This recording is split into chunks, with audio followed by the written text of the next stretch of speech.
ሁሴን አንዲት ልጅ ብፈታው ሐራም ይሆናል ወይ? ከማልወደው ሰው ጋር መኖር ግዴታ አለብኝ ወይ ትላለች። እየጠላች ኑሪ አትባልም። እየጠላች ኑሪ አትባልም። በነቢያችን ሰለላሁ ዐለይሂ ወሰለም ጊዜ አንድ ሴት መጣ፣ እኔ ባሌን ልወደው አልቻልኩም በቃ አለች። ነገ የውመል ቂያማ የባል ሐቅ አልጠበቅሽም ተብዬ እንዳልጠየቅ እፈራለሁኝ፣ ምን ላድርግ አለች። ነቢ ሰለላሁ ዐለይሂ ወሰለም ሊያግባባቸው ሞከሩ። ነገር ግን ሴትዮዋ በቃ እኔ ልወደው አልቻልኩም፣ ምንም ማድረግ አይቻልም። ስለዚህ ሲያገባሽ ጊዜ የሰጠሽን መህር መልሽለት እና አንተም ደግሞ ፍታት አሉት። እየጠላች የግዴታ ተገደሽ ተቀመጭ አትባልም ሴት ልጅ። ነገር ግን ይህቺ ሐቅ አላት። ነገር ግን በትዳሯ ላይ ማቅጣት ከሆነ ለምሳሌ ባል እያላት ከሌላ ሰው ጋር አወራችና በቃ አንተን ላግባህ አለችው፣ ይሄንን ፍታኝ።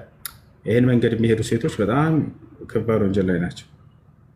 በባል ትዳር ላይ እንደዚህ አይደረግም። ነቢያችን ሰለላሁ ዐለይሂ ወሰለም ሁለታቸውንም ተናግረዋቸዋል። ለይሰ ሚና መን ከበበ ምርአተን ዐላ ዘውጅሃ አሉ። ሴት ልጅን ከባሏ ያስኮበለለ ከኔ አይደለም አሉ።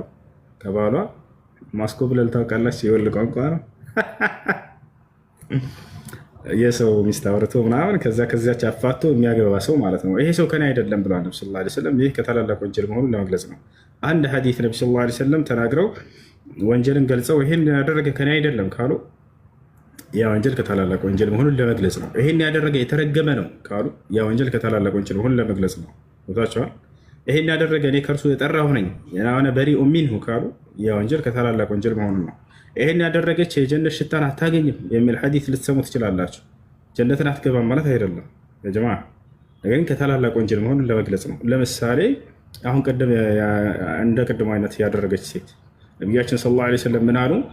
አዩማ እምረአትን ሰአለት ጠላቅ ሚን ገይሪ ማ በእሲን ሐራም ዐለይሃ ራኢሐተል ጀና አሉ። ባሏን ያለምንም ምክንያት ፍች የጠየቀች ሴት በእርሷ ላይ የገነት ሽታ እርም ነች አሉ። አያችሁ፣ ቅድም እንዳልኳት ማለት ነው። ባለትዳር ሆና ከባሏ ጋር እየኖረች እያለች ከሌላ ሰው ጋር አውርታ የተሻለ ህይወትን ያኛ ይሰጠኛል ብላ ፍታኝ የምትል ሴት፣ እቺ ሴት በጣም ከባድ ወንጀል ያደረገችው። እቺ ሴት የጀነት ሽታ አታገኝም አሉ ነብዩ ሰለላሁ ዐለይሂ ወሰለም።